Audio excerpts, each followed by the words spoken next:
Society tells us that all we need to do is go to school, graduate, get a good job, save a bit of money, and hopefully retire one day. But the reality is the cost of living keeps rising, everything's getting more expensive, and a lot of people are working harder than ever but still feeling financially stressed. Whenever people hear the phrase financial freedom, they usually picture expensive cars, designer handbags, luxury holidays, or becoming a millionaire before they're 30. But the more I've read scripture, the more I've realised that what God says about finances is often the opposite of what we think. As Christians, our goal isn't to chase wealth. Our goal is to become faithful stewards of what God's given us. And I genuinely believe that if we want to become more like the Proverbs 31 woman, then we need to learn how to steward our money wisely and how to make it grow and use it with a purpose. Over the last few years, I've been learning about investing, budgeting, building multiple income streams, and improving my financial literacy. I definitely don't have everything figured out, but I have learned enough to completely change the way that I think about money. So in this video, it's a little bit different from my usual content, but I'm sharing the habits that are helping me work towards financial freedom in my 20s in a way that is going to honor God. And at the end, we'll go through a really practical financial game plan as well that I'm going to be using, but please remember this video is not financial advice. Chapter 1, idolizing money without realizing. One of the biggest things that I had to unlearn was believing that financial freedom comes from cutting out every little expense and leaving all of your money sitting in a savings account. Don't get me wrong, budgeting is important and we'll get into that. But if your whole strategy is saving £20 here, £30 there, while never increasing your income, investing, or learning new skills, then that's only going to get you so far. Jesus shares a parable in Matthew 25 where this guy entrusts some money to 3 servants before he goes away. 2 of them invest the money that they've been given and multiply it, but the 3rd servant is so afraid that he just buries the money in the ground. Stuff's falling out my Bible. When the man comes back, he praises the servants that were faithful with the money he entrusted them with, and he says, "Well done, good and faithful servant. You've been faithful with a few things, I'll put you in charge of many things. Come and share your master's happiness." But when the 3rd servant comes and tells his master that he just hid the money in the ground, he says, "You wicked, lazy servant, so you knew that I harvest where I have not sown and gather where I have not scattered seed. Well then, you should have put my money on deposit with the bankers, so that when I returned, you would have received it back with interest." The Bible speaks more specifically about investing elsewhere, which I'll get into, but I don't think this parable is all about investments. I think it's more about stewardship.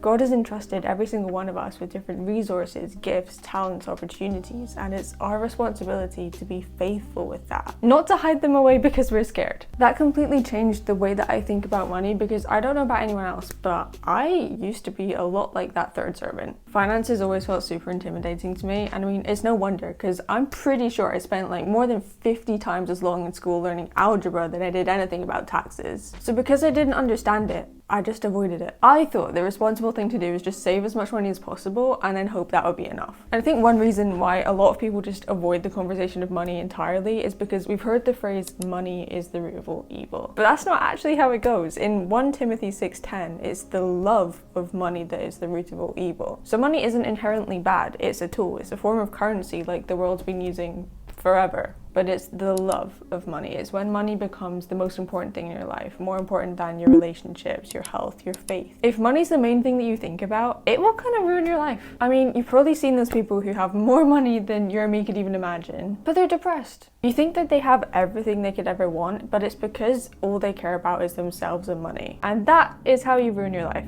Money can easily become an idol, but what I didn't realize is so can the fear of money. I feel like God's really been teaching me over these past few years that money doesn't only become an idol when we're obsessed about having more of it. It can also become an idol when we're so afraid of it that we refuse to steward it at all. Looking back, I've definitely never been obsessed with money. I mean, my family would probably say I don't care enough about it, but I think almost subconsciously I kind of feared it too much. I was just so scared of making the wrong decision that I made no decision at all. And then what little money I did have just sat in a bank account. Jesus says in Matthew 6:24 that no one can serve 2 masters. Either you'll hate one and love the other, or you'll be devoted to the one and despise the other. You cannot serve both God and money. I used to read that and think that it was only talking about greed, but I think it also challenges us to question, do I trust money more than God?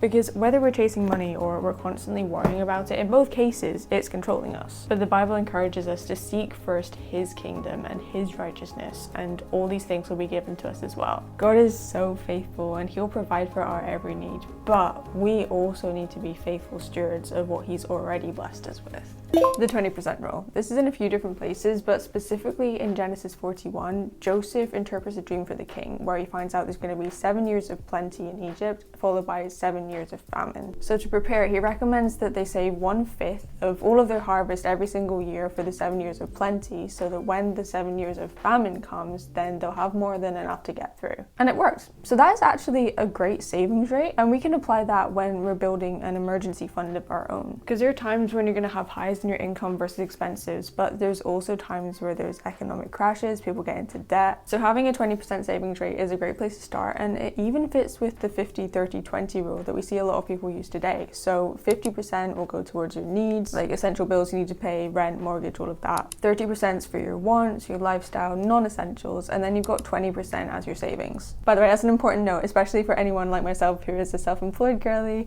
This is all after taxes. So how you'd apply it practically is first check your take-home pay, so all of the money that you earn after taxes. Track your past spending, so add up what you would typically spend in the average month. Sort out your costs and organize things into your needs, wants, and savings. Then if your needs end up being over 50%, then you just want to shift the percentages slightly of your wants and your savings. Chapter 3. Build multiple income streams. One thing I learned from Ecclesiastes 11 verse 2 is not to rely solely on one source of income. So it says, invest in 7 ventures, yes in 8, for you do not know what disaster may come upon the land. Right now my main income comes from coaching, content creation, brand deals, a couple digital products, but not very much, and then other business opportunities. I'm not saying that everyone needs 5 businesses, but I do think it's wise not to have all of your eggs in one basket. And we even see this with the Proverbs 31 woman. She invests in real estate, she buys a field with her earnings and uses her resources to plant a vineyard. She's involved in textile production and manufacturing. She sources wool and flax, works with her hands to spin thread, and we even see that she makes linen garments. And then she's also involved with wholesale and retail trade, so she sells the clothes and the sashes, that's so hard to say.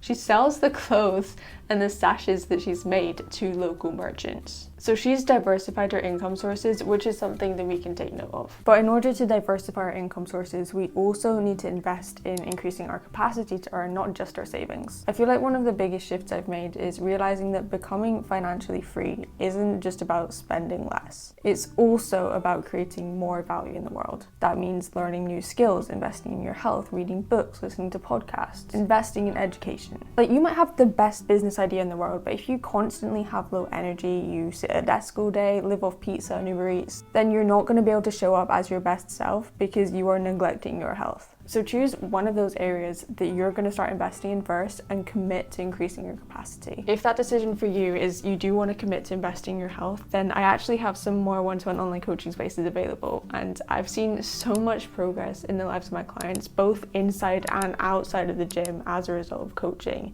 Yeah, they've gained muscle, yeah, they've built strength, yeah, they've changed their body composition and they're more confident than ever. But it's the little changes that they've seen in their day-to-day lives, like being able to show up with more energy than they've had for the last few years of their lives, better sleep and overall focus. Those little things have added up to get them opportunities outside the gym, which you don't even really think about when you first start your fitness journey. I'd love to help you see those kind of results too, so if you want more help on your fitness journey, go ahead and apply for one-to-one coaching in the first link in the description. Chapter 5. Investing. We've already seen that the Proverbs 31 woman invests her money, but we also read in Proverbs 13:11, wealth gained hastily will dwindle, but whoever gathers little by little will increase it. So if you invest £200 to £300 a month, or even a big lump sum at the start, like 10,000 to 20,000 in your early 20s, then assuming long-term market growth, you could become a millionaire by the time you retire because of compound interest. Obviously, the exact outcome depends a lot on your age and returns, but since investments can go up and down a lot in the shorter term, we're playing the long game. So starting small and starting sooner usually matters more than investing big amounts of money later on. However, like you've probably heard,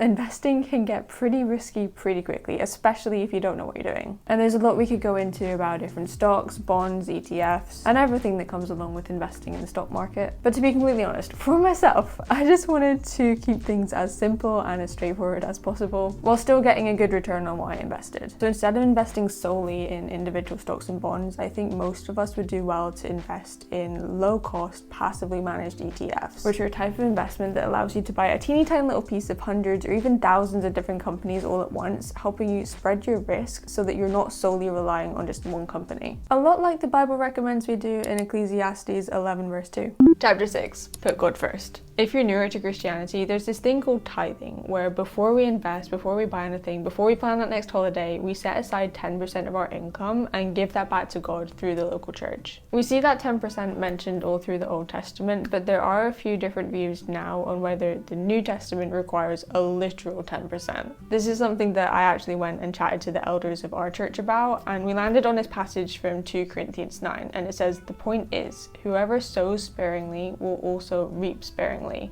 and whoever sows bountifully will also reap bountifully. Each one must give as he's decided in his heart, not reluctantly or under compulsion, for God loves a cheerful giver." So whatever you decide to give, don't do it just because you feel like you have to. That's not the point. We also read that the Proverbs 31 woman opens her arms to the poor and extends her hands to the needy. She's not doing that reluctantly, so we should take that as our example and be joyful in our giving so that we can glorify God in that and give back to Him as an act of worship. I feel like a lot of us could often do with a reminder that everything we have ultimately belongs to God anyway. So when we're giving, we're really just giving back to Him what He's already given us in the first place. One thing that's helped me so much is having a proper budget. So instead of wondering where all of my money was disappearing to every single month, I divide it up into different buckets before I spend it. So for me, that generally looks something like giving, taxes, rent and essentials, savings, business, investing, and lifestyle. Your percentages for each of those buckets will look different depending on your situation and your stage of life, but having a plan like that really makes things feel a lot less intimidating and helps us be able to steward our money better too.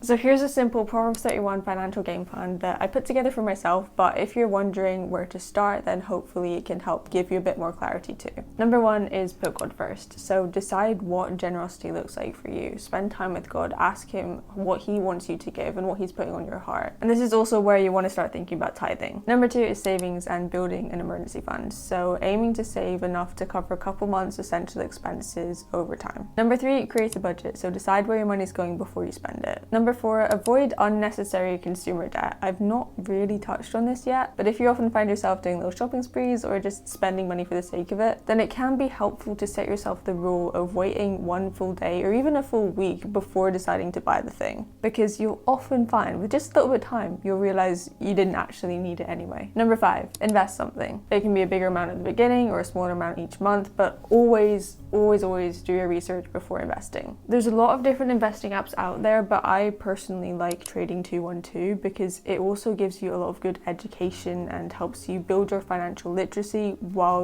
you're going through that initial investing process. And number six, invest in yourself. Read books, get coached, get a mentor, learn new skills, and aim to grow in wisdom too. But I want to leave you with this. Jesus says in Matthew 6:33, "Seek first His kingdom and His righteousness, and all these things will be given to you as well." So I want to challenge all of us to trust God with our finances more, because when we seek Him first, just like the Proverbs 31 woman, He is going to provide everything that we need.